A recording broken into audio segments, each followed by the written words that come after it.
आपको मालूम है? सुनिए, जापान की राजधानी क्या है? टोक्यो। टोक्यो के अंदर एक जापान का रहने वाला एक टैक्सी ड्राइवर है। और सुनो, टैक्सी ड्राइवर मुसलमान नहीं है, गैर मुस्लिम है, नॉन मोमडन है। हिंदुस्तान का एक आदमी टोक्यो उतरता है, एयरपोर्ट पहुंचता है, एयरपोर्ट से बाहर निकलता है, ये टैक्सी ड्राइवर उसका इस्तकबाल करता है और वहां कस्टमर के सामने सर झुकाने का रवाज है। आइए जी हुजूर, आइए। टैक्सी ड्राइवर गैर मुस्लिम है। पूछा साहब कहां जाना है? इसने बताया यहां फला फला हॉस्पिटल है, उस हॉस्पिटल के सामने एक इंस्टीट्यूट है, मुझे वहीं जाना है। कहा ये साहब बैठ जाइए। उसने उसको बिठा लिया। टैक्सी ड्राइवर ने, सुनो मुसलमान नहीं है, मैं बार बार ये जुमला बोल रहा हूं ताकि हम अपने अंदर झांक कर देखें, हम अपने अंदर झांक कर देखें। वो मुसलमान नहीं है। उसने उस आदमी को अपनी गाड़ी में बिठाया, टैक्सी में सवार किया और मीटर ऑन कर दिया। चलिए, ये चलने लगा। 5 मिनट चलने के बाद ड्राइवर ने मीटर ऑफ कर दिया, ऊपर कर दिया और चल रहा है। 3-4 किलोमीटर तक चलने के बाद उसने मीटर को फिर ऑन कर दिया है और मंजिले मकसूद पर लाया, उसको उस हॉस्पिटल के पास पहुंचा दिया। यह आदमी टोक्यो के उस नॉन मोमडन आदमी उस टैक्सी ड्राइवर की जबान नहीं समझता है, कुछ कहना चाहता है लेकिन वो नहीं समझ रहा है, और वो जो कह रहा है वो ये नहीं समझ रहा है। ये बार बार कह रहा है कि तुमने मीटर क्यों ऑफ किया, फिर ऑन, लेकिन वो नहीं समझ रहा है, चलाए चला जा रहा है। जब मंजिले मकसूद पर आ गया तो उसने मीटर में जो बिल देखा, कहा इतना बिल। वहां भीड़ लग गई। जो इंडिया से आदमी गया था उस आदमी को लेने वाले लोग आ गए। इस आदमी ने उनसे कहा जरा इससे पूछो कि उसने थोड़ी दूर चलने के बाद मीटर क्यों ऑफ कर दिया, और 3-4-5 किलोमीटर के बाद उसने मीटर को ऑन कर दिया। इसने 3-4-5 किलोमीटर जो ऑफ मीटर किया उसका बिल नहीं लिया है। हम तो इसको पूरा बिल, पूरा पेमेंट करना चाहते हैं, लेकिन इसने मीटर ऑफ करके थोड़ी देर के बाद ऑन किया है। इससे पूछो कि इसने ऐसा क्यों किया है। टैक्सी ड्राइवर से जब पूछा जाता है कि आपने ऐसा क्यों किया है, तो उसने कहा साहब मैं जब लेके चल रहा था अपने कस्टमर को, तो मुझे जहां से मोड़ना था, जिस चौराहे से मोड़ना था, मैं चूक गया और मैं थोड़ा सा आगे निकल गया। अब अगर पीछे आता तो मुझे भारी जुर्माना देना पड़ता, इसलिए मुझे आगे ही बढ़ना था, और आगे बढ़ने के बाद जो टर्न हमें लेना था वो 3-4-5 किलोमीटर से पहले नहीं था, इसलिए मैंने मीटर ऑफ कर दिया, क्योंकि ये मेरी गलती थी, ये मेरी गलती थी, ये मेरी चूक थी। तो मैं अपनी गलती और अपनी चूक का पेमेंट इससे कैसे ले लूं? तो 4-5 किलोमीटर जो मैं लेके चला इसको, और जब फिर मैं उसी मोड़ पे आया जहां आना था, वहां फिर मैंने मीटर ऑन कर दिया, और जो 5 किलोमीटर जो मैंने मजीद इसको लेके चला वो मेरी गलती थी, इसलिए मैं अपनी गलती का बिल इससे नहीं ले सकता साहब। ये हमने नहीं सीखा है, ये मेरी माँ और बाप ने नहीं। ईमान वही नहीं है जो हम कलमा पढ़ने के बाद इस्तेमाल करते हैं। इस आदमी ने 40 दिन का चिल्ला नहीं लगाया था, इस आदमी ने 4 महीने की जमात में शिरकत नहीं की थी, इस आदमी ने कलमा नहीं पढ़ा था, इस आदमी की लंबी दाढ़ी नहीं थी, इस आदमी के सर पे टोपी नहीं थी, लेकिन था तो वही ईमान था इसके अंदर जो एक इस्लाम ने हमें सिखलाया है। मेरे प्यारे साथियों, एक गैर मुस्लिम के इस वाक़े से अंदाजा लगाइए, बंगाल के अंदर भी टैक्सी ड्राइवर है, हम ही लोगों में से बहुत हैं, चला रहे हैं। क्या ये ईमानदारी आज हमारे अंदर है? कलमा पढ़ने के बाद, इस्लाम लाने के बाद, मुसलमान होने के बाद, जुमे की नमाज पढ़ने के बाद, रमजान के रोजे रखने के बाद, क्या ये ईमानदारी हमारे अंदर है? क्या हम इतना लंबा चौड़ा घुमाने के बाद क्या हम बिल नहीं लेते हैं? अगर इस्लाम लाने के बाद और मुसलमान होने के बाद ये ईमानदारी आपके अंदर नहीं है तो अफसोस है आपकी ईमानदारी पर, अफसोस है आपकी ईमान पर और अफसोस है आपके इस्लाम पर। हम कहाँ हैं? तकवा हमारे अंदर नहीं। इसलिए बर्नार्ड शॉ ने कहा था, बर्नार्ड शॉ ने, ईसाई है, बर्नार्ड शॉ ने कहा था मैं पूरे यूरोप घूमा और मैं अरब भी घूमा। अरब सिर्फ सऊदी अरब ही नहीं है, इराक, ईरान, शाम, फिलिस्तीन ये सब अरब में कहलाता था। मैं यूरोप भी घूमा, मैं अरब भी घूमा, मैंने यूरोप के अंदर ढूंढा, मुझे मुसलमान नहीं मिला लेकिन इस्लाम मिला। बर्नार्ड शॉ ने क्या कहा था? पूरे यूरोप के अंदर मैं घूमा लेकिन मुझे मुसलमान नहीं मिला, इस्लाम मिला। यानी इस्लाम ने ईमानदारी की जो तालीम दी है वो मुझे मिला इस्लाम। मैंने यूरोप में घूमा, एक भी मुसलमान नहीं मिला लेकिन इस्लाम यहाँ मिला। और मैं अरब घूमा तो अरब के अंदर मुझे इस्लाम तो, हमें अरब के अंदर हमें मुसलमान तो मिला लेकिन इस्लाम नहीं मिला। अरब के अंदर मुझे मुसलमान तो मिला लेकिन इस्लाम नहीं मिला, यूरोप के अंदर मुझे इस्लाम मिला लेकिन मुसलमान नहीं मिला। मेरे भाइयों, हम इस्लाम को तो मानते हैं लेकिन मुसलमान नहीं हैं। और बहुत से लोग मुसलमान नहीं हैं लेकिन इस्लाम की तालीम पे वो अमल कर रहे हैं। हमें टूथ ब्रश चाहिए और स्टेशनों पे चले जाओ तो हिंदू भाइयों को मिसवाक करते हुए देखो। बाबा रामदेव ने आज तक टूथपेस्ट नहीं किया, पतंजलि दंत मंजन बना रहा है लेकिन खुद नीम की दातून करता है। मेरे प्यारे साथियों, हमें बाबा रामदेव की जिंदगी में इस्लाम दिखा, यह अलग बात है कि बाबा रामदेव मुसलमान नहीं है।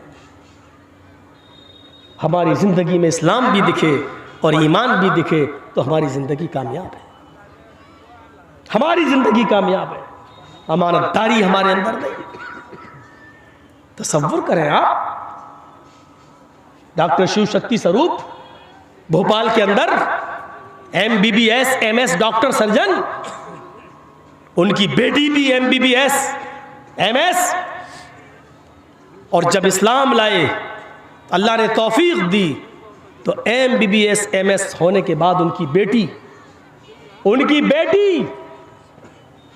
तसव्वुर करो आप, ऐसा हिजाब और ऐसा बुर्का पहनती है, ऐसा नकाब ओढ़ती है कि MBBS MS होने के बाद भी उसके हाथों की हथेलियां कोई नहीं देख सकता है। एक गैर मुस्लिम है, इस्लाम लाती है तो इस्लाम इनके अंदर ऐसा पैबस्त हो गया कि आज उनकी लड़की इस्लाम लाने के बाद MS करने के बाद भी उसके हाथ की उंगलियां, हथेलियां नहीं दिखती हैं। यहाँ पैदाइशी मुसलमान है, इस्लाम से लैस है, मुसलमान है, लेकिन हमारी माँ बहनों के चेहरों को, उनके हाथ की आस्तीन और बाहों को, उनके घुटनों से ऊपर कपड़े और स्कर्ट को, उनकी जीन्स को, उनकी लेगी को आज इस्लामी जलसों में और दीनी जलसों में, बाजारों में भी देखा जा सकता है। अभी देखा जा सकता है, रात के 11:30 बजे सड़क के बाहर, इस जलसे के बाहर निकलो तो यहां पर भी देखा जा सकता है। ये हमारा इस्लाम है, ये हमारे घर की मां बहन बेटियों का हाल है। शर्म मगर मुझे नहीं आती है और हम अपने आप को मुसलमान कहते हैं। मेरे भाइयों, ये इबरत हमें लेना पड़ेगी, ये एहसास हमें अपने अंदर पैदा करना पड़ेगा और ये तुम्हें सुनना पड़ेगा, तुम्हें नहीं तुम्हारे बाप को भी सुनना पड़ेगा। जब तक इस कुर्सी पर हम बैठे हैं, ये अथॉरिटी, ये पावर मुझे है और ये जनाब मोहम्मद रसूलुल्लाह ने पावर दिया है मुझे, ये तुम्हें सुनना पड़ेगा। गाली देना हो तो कल चाय की होटल पे चाय पीते वक्त दे लेना मुझे गाली, तुम्हारे लिए रास्ते खुले हुए हैं गाली देने के, लेकिन ये पावर मुझे है जो मैं तुम्हें नहीं दे सकता, ये सुनना पड़ेगा तुम्हें। एक गैर मुस्लिम लड़की जब इस्लाम लाती है तो डॉक्टर के बावजूद लोगों के लिए आइडियल बन जाती है, नमूना बन जाती है। और हमारी मुसलमान माँ बहनें, बेटियां, तसव्वुर करो कौन सा दस्तूर है, सब जलसे में है। कौन आ रहा है? बहनोई साली को ला रहा है। वे तेरे बाप का राज चल रहा है। भाभी जलसा सुनने आई है, किसके साथ आई है? देवर के साथ आई है। शर्म नहीं आई तुझे? जलसा सुनने आ रही है और देवर के साथ आ रही है, जिस देवर को कुरान, अल्लाह के रसूल ने कहा हमवुल मौत। दूसरों से पर्दे में थोड़ी बहुत कमी हो जाए तो बर्दाश्त कर ली जाएगी, लेकिन देवर से पर्दे में कमी नहीं होना चाहिए।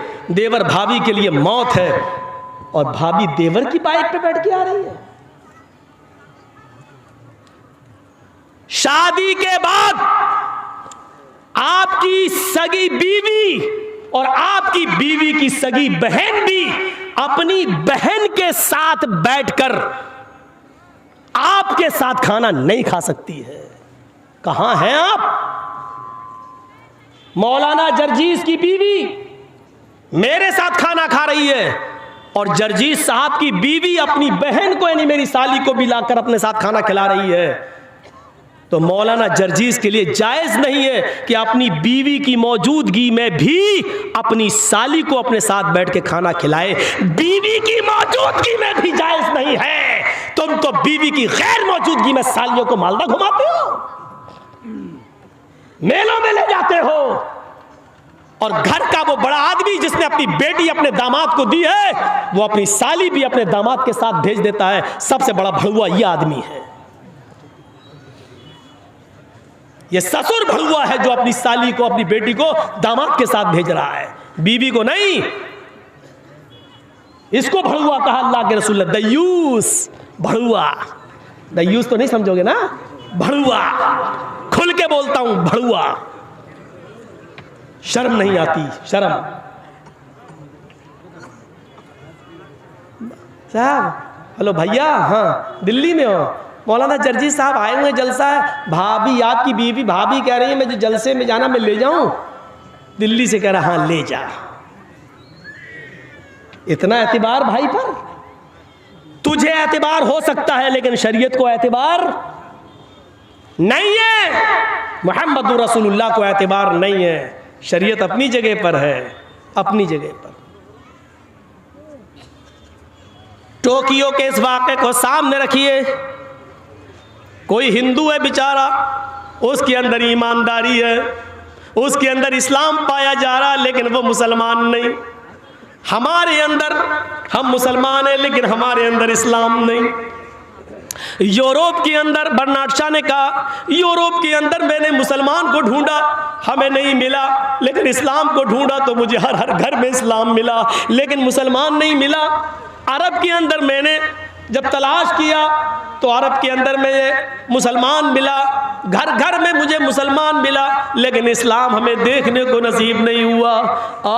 बर्नार्ड शॉ के इस कौल पर मैं कुर्बान जाता हूँ। उसने जो बात कही मुझे एतराफ़ है, हम मुसलमान हैं लेकिन इस्लाम हमारे अंदर नहीं है। और उस आदमियों के अंदर, यूरोप के अंदर इस्लाम तो घर घर में है लेकिन वहाँ मानने वाले मुसलमान नहीं है। इस्लाम की तालीमात पर अमल हो रहा है। मेरे भाइयों, ये कोरोना वायरस जो फैला नहीं है, फैलाया जा रहा है, इतना है नहीं जितना इसका हवा खड़ा किया जा रहा है, ताकि लोग रोजगार पर सवाल न करें, अर्थव्यवस्था पे सवाल न करें, हमारी पूछताछ न हो।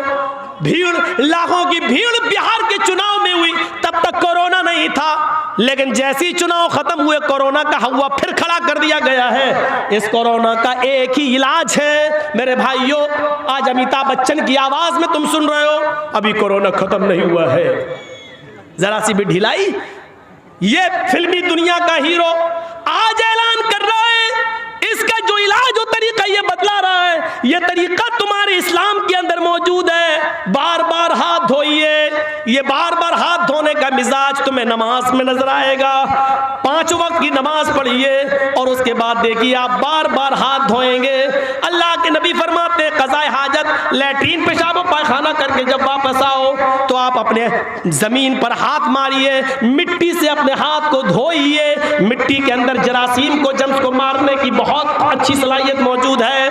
नाक में पानी डालिए, चढ़ाइए और नाक को झाड़िए। यह है कोरोना का इलाज। ये मास्क हम लगा रहे हैं मेरे भाइयों, ये कोरोना का एक इलाज ये भी है कि नाक में पानी डाल के आप झाड़िए नाक को। ये अंगूठा पकड़ के ऐसे कस के ये दबाइए। हम ज्यादा कस के नहीं करेंगे ना, निकल जाएगी। वैसे ही नजला हो रहा है, ऐसे पकड़िए कस के, फिर ये पकड़िए ऐसे, ये वाली दबाइए। लो, ये भी बताया अल्लाह के रसूल, इतनी सी चीजें बताई हैं। पढ़िए ज़ादुल माद अल्लाह में इब्न क़य्यिम की। ये अंगूठे से नाक में पानी डाला, ऐसे चढ़ाइए और फिर अंगूठे से ही नाक दबाइए जोर से, फिर ये पकड़िए ऐसे, फिर दवाई, और फिर ऐसे करके झाड़ दीजिए, फिर हाथ धोइए। ये बार बार हाथ धोना, नाक में पानी डालना, चेहरा धोना, यही तो बताया जा रहा है। बार बार हाथ धोइए, चेहरा धोइए, हैं, सैनिटाइजर लेके इस्तेमाल करिए। सैनिटाइजर की बिक्री हो रही है, मास्क की बिक्री हो रही है, मास्क की। अल्लाह के रसूल सल्लल्लाहु अलैहि वसल्लम ने क्या कहा? खांसते वक्त एक दूसरे के मुंह पे नहीं। अल्लाह के रसूल सल्लल्लाहु अलैहि वसल्लम ने क्या फरमाया? खांसी आए तो मुंह पे हाथ रख लो, जमाई आए तो मुंह पे हाथ हो। पूरा कोरोना का इलाज अमिताभ बच्चन तो आज सरकार की गाइडलाइन बयान कर रहा है। इमाम कायनात ने जो तरीका बताया है वो पूरी जिंदगी में कयामत की सुबह तक कभी कोरोना घर में नहीं आएगा। अगर तुम 5 वक्त की नमाज और उसमें बनाया जाने वाला वो वुजू जो जनाब मोहम्मद रसूलुल्लाह के तरीके पर बताया गया है, उस तरीके से अगर कोई आदमी बनाना शुरू कर दे तो उसको कभी कोरोना हो ही नहीं। कोरोना तेरी खोपड़ी में हो सकता है, लेकिन ऐसा करने वाले को कोरोना नहीं हो सकता।